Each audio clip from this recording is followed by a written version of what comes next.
नमस्कार, न्यूज 24 देख रहे हैं आप और आपके साथ मैं हूं सऊद मोहम्मद खालिद। जी हां, अब की बार आर पार और 2022 के लिए प्रियंका तैयार, क्योंकि कांग्रेस महासचिव और यूपी प्रभारी प्रियंका गांधी आज दरअसल यूपी पहुंची हुई और लखीमपुर खीरी के दौरे पर हैं और वहां पर उन्होंने 2 महिलाओं से मुलाकात की है। जी हां, जरा तस्वीरें देखिए।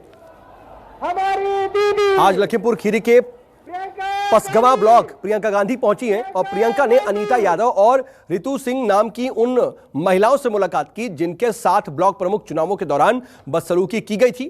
प्रियंका ने महिलाओं से उस दिन घटना जो हुई थी उसका भी ब्यौरा जाना और उन्हें इंसाफ दिलाने का वादा भी किया।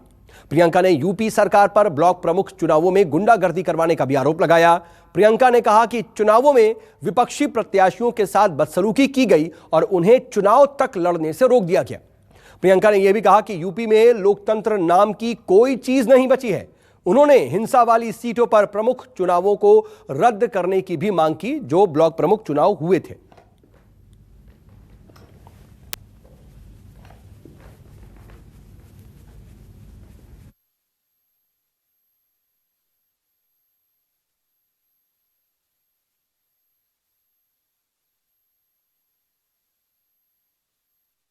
देख रहे हैं प्रियंका गांधी उन महिलाओं से मिलने गई और प्रियंका गांधी दरअसल किस तरीके से मिशन 2022 को लेकर के आगे बढ़ेंगी इन तस्वीरों से समझा जा सकता है, क्योंकि प्रियंका एक तरीके से एक ह्यूमन टच देने की कोशिश कर रही हैं। वो सीधे जाकर के उन महिलाओं से मिल रही हैं।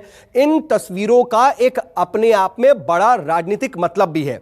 एक तो महिलाओं से जाकर के मुलाकात, एक कहीं ना कहीं एक मैसेज की जो महिलाओं के साथ बदसलूकी हुई उसके प्रति वो कितनी संवेदनशील हैं और उनका कितना ज्यादा इसको लेकर के दिल दुखा है, यह दिखाने की कोशिश प्रियंका गांधी की तरफ से। वहीं जब वो लखीमपुर खीरी पहुंच रही हैं और उन पीड़ित महिलाओं से मुलाकात कर रही हैं जिनके साथ ब्लॉक प्रमुख चुनावों के दौरान बदसलूकी हुई थी, तो फिर एक सीधे 1-to-1 संवाद की भी कोशिश, लोगों से सीधे जुड़ने की यह एक प्रक्रिया और एक कोशिश के तहत देखा जाएगा और इसका अपने आप में एक बहुत बड़ा असर राजनीतिक रूप से देने की उनकी तरफ से कोशिश हो रही है।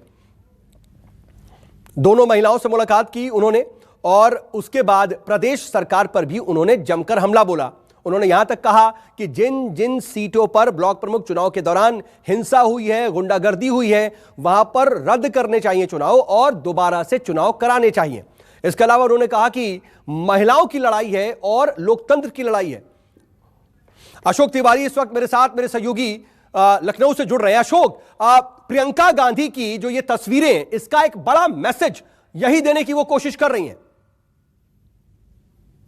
देखिए, निश्चित तौर पर आपको याद होगा कि लखीमपुर में जब ये घटना घटित हुई थी तो उसके तुरंत बाद प्रियंका गांधी ने इस घटना पर ट्वीट करके अपनी प्रतिक्रिया भी जाहिर की थी और उस वक्त ये माना जा रहा था कि जब भी उत्तर प्रदेश का दौरा प्रियंका गांधी का होगा तो वो लखीमपुर में इन पीड़ित महिलाओं से मुलाकात करने के लिए जरूर जाएंगी। और आज सुबह उनका ये कोई प्रस्तावित कार्यक्रम नहीं था कि उनको लखीमपुर जाना है, लेकिन सुबह वो सीधे अपने आवास से लखीमपुर के लिए रवाना हुई और जहां पर इन महिलाओं का घर था वहां पर उन्होंने जाकर उनसे मुलाकात की। क्योंकि मैं वहां पर उस दौरान मौजूद था तो वो सीधे उन महिलाओं के साथ गई। तकरीबन आधे घंटे से ज्यादा का समय प्रियंका गांधी ने दोनों महिलाओं के साथ बातचीत की और उसके बाद बाहर आकर मीडिया को भी बताया कि जिस तरह का अत्याचार या जिस तरह की घटना इन महिलाओं के साथ हुई है, अगर इस तरह की घटनाओं पर अंकुश नहीं लगाया गया तो ये आने वाले दिनों में और बड़ा रूप ले सकती हैं। प्रियंका गांधी की तरफ से इस पूरे घटनाक्रम में खुद जाकर लोगों से मिलकर ये मैसेज देने की कोशिश मानी जा रही है कि अगर किसी महिला के साथ उत्तर प्रदेश में कोई घटना घटित होती है तो कांग्रेस पार्टी उसके साथ खड़ी है। खुद प्रियंका का वहां जाना ये अपने आप में एक बड़ा सियासी संदेश देने के लिए काफी है। और दूसरी सबसे रोचक बात मैं आपको बताऊं कि जिस महिला रितु सिंह से मुलाकात आज प्रियंका गांधी ने की है वो सपा समर्थित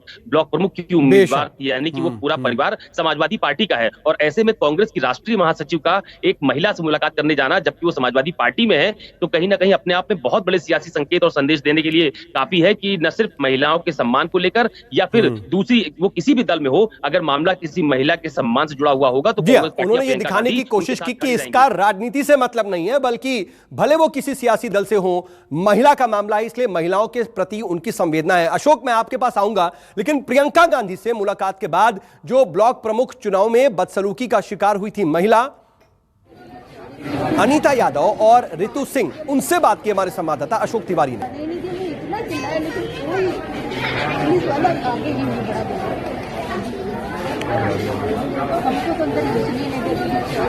अधिकार था कि वो नामांकन पत्र अपना भरें, चुनाव लड़ें, और वो हक उनसे छीना गया है, वो अधिकार उनसे छीना गया है। नामांकन पत्र भरने के लिए गई। आप सोच सकते हैं कि उस समय उनको घेर के पीटा गया, उनकी साड़ी खींची गई, उनके कपड़े फाड़े गए, तो आप सोच सकते हैं कि उन पर क्या बीती होगी। प्रशासन मौन है और ये भी नहीं किया कि जैसे छोटी भी चीज होती है चुनाव में इस तरह की, तो चुनाव रद्द कर दिया जाता है, दोबारा से चुनाव होता है।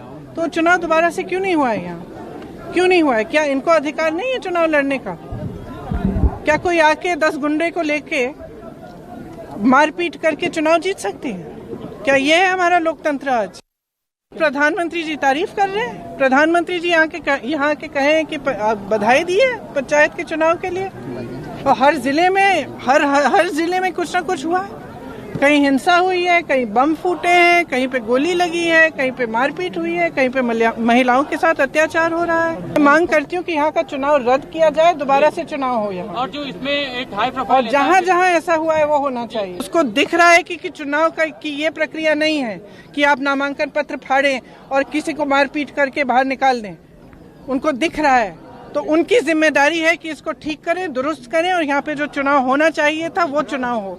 और ऐसा ही हर जगह ऐसा होना चाहिए। जहाँ पे भी ये ऐसी चीज हुई है, चुनाव को रद्द किया जाना चाहिए और दोबारा से चुनाव होना चाहिए।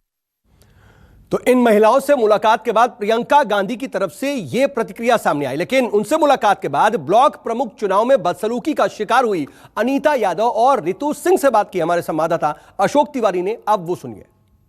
मैं लखीमपुर खीरी के उसी सिमरा घाट गांव में मौजूद हूं, जहां पर प्रियंका गांधी ने अभी थोड़ी देर पहले रितु सिंह और अनीता यादव से मुलाकात की थी। रितु सिंह ब्लॉक प्रमुख चुनाव में उम्मीदवार थी और अनीता यादव उनकी प्रस्तावक थी। पहले रितु जी से बात करेंगे। रितु जी, ये बताइए, क्या प्रियंका जी से आपकी अभी मुलाकात हुई, क्या बात हुई? बात हुई है, मुझे न्याय दिलाने के लिए कहा है, हमें अपनी बहन माना है उन्होंने और कहा है आपको न्याय मिलेगा। आपने पूरी घटना के बारे में उनको बताया? जी बताया है। क्या बताया आप? मैंने बताया जो ब्लॉक पसमा में मैं नामांकन कराने गई थी तो वहाँ पर भाजपा के लोगों ने मेरा पर्चा छीनकर फाड़ दिया और मेरा पर्स लूट लिया। उस बहुत बदतमीजी की रेखा वर्मा के लोग गुंडों ने। तो आपने प्रशासन से इस बात की शिकायत भी की होगी? जी की थी। क्या हुआ? यही शिकायत की थी मैंने। कार्रवाई हुई उसमें? हाँ कार्रवाई हुई है, पर कुछ लोग अभी पकड़े गए, कुछ नहीं पकड़े गए। तो प्रियंका जी ने क्या कहा आपसे? उन्होंने कहा है कि दंड मिलेगा उन्हें, मुझे न्याय मिलेगा। अनीता यादव जो कि प्रस्तावक थी, अनीता जी मुझे ये बताइए कि क्या हुआ था और अभी प्रियंका जी से क्या बात हुई आपकी? मेरी यही बात हुई कि मैं प्रस्तावक हूँ, पर्चा भरने पचगवा कर गई हुई थी, तो मैं जा रही थी तो उसके अंदर हमको जाने नहीं दिया और मेरी साड़ी खींची, मेरा हाथ पकड़ा। वो सुमित तिवारी, यश वर्मा। प्रियंका जी ने क्या आश्वासन दिया आप लोगों को, क्या कहा प्रियंका गांधी जी ने? हमें वो आश्वासन बहुत दिया है, हमें अखिलेश भैया भी दिया था, इससे हमें उम्मीद तोड़ चुकी थी। इससे पहले हमें अखिलेश भैया ने लखनऊ बुलाया था। लेकिन फिलहाल प्रियंका गांधी के इस दौरे ने लखीमपुर खीरी में इस पूरे कांड को एक बार फिर हवा दे दी है। कैमरा पर्सन सचिन सैनी के साथ अशोक तिवारी, लखीमपुर, न्यूज़ 24। और अशोक तिवारी मेरे साथ, मेरे सहयोगी लाइव मौजूद हैं। अशोक, इन महिलाओं से आपने बातचीत की प्रियंका गांधी की मुलाकात के बाद, इनका जो रिएक्शन था, क्या नजर आ रहा है वहां पर? इसका कुछ फर्क दिख रहा है क्या वहां पर? देखिए, सबसे अहम बात यह है सऊद की इस पूरी घटना में जब ये पूरे घटनाक्रम हुआ था तो उस वक्त उस पूरी घटना को खुद मुख्यमंत्री योगी आदित्यनाथ ने उसका संज्ञान लिया था। उसमें तकरीबन 6 पुलिस वालों को सस्पेंड किया गया था, जिसमें कई अधिकारी भी शामिल थे और कई लोगों की गिरफ्तारी भी इसमें की गई है। ये जरूर है कि इस पूरी घटना के बाद से लेकर अभी तक कई ऐसे लोग हैं जो उस पूरी घटना में नामजद किए गए थे, उनकी सभी की गिरफ्तारी अभी तक इस पूरी घटना में नहीं हो पाई है। और आज मुलाकात के बाद जब जो पीड़ित महिलाएं थी जिनसे मैंने खुद बात की, उनका ये कहना था कि अखिलेश यादव ने जी भी उनको लखनऊ बुलाया था, पार्टी कार्यालय पर उनसे बात की थी और ये कहा था कि आप मेरे परिवार के सदस्य हैं। आज खुद प्रियंका गांधी जी मुझसे मिलने के लिए आए, उन्होंने मुझे आश्वासन किया कि जब तक आपको न्याय नहीं मिलेगा हम लोग लड़ाई लड़ते रहेंगे। तो इस तरह का कम से कम एक पॉलिटिकल और एक यूं कह सकते हैं कि बड़ी घटना पर एक सकारात्मक संदेश देने की कोशिश राजनीतिक दलों की तरफ से देखी गई। और आज जब प्रियंका गांधी का दौरा वहां पर हुआ तो उसके बाद घर वाले काफी उत्साहित भी रहे कि कम से कम एक बड़ी नेता इस पूरी घटना के बाद हमसे मिलने के लिए आई और हमसे पूरा घटनाक्रम पूछा और उन्होंने कहा कि आप आगे भी चुनाव की तैयारी करिए। उनके पास नमस्कार, मैं हूं मानक गुप्ता। अगर आपको हमारा ये वीडियो पसंद आया हो तो इसे लाइक और शेयर जरूर करें और हां, हमें सब्सक्राइब और फॉलो करना ना भूलें ताकि आप देश और दुनिया की कोई खबर मिस ना करें।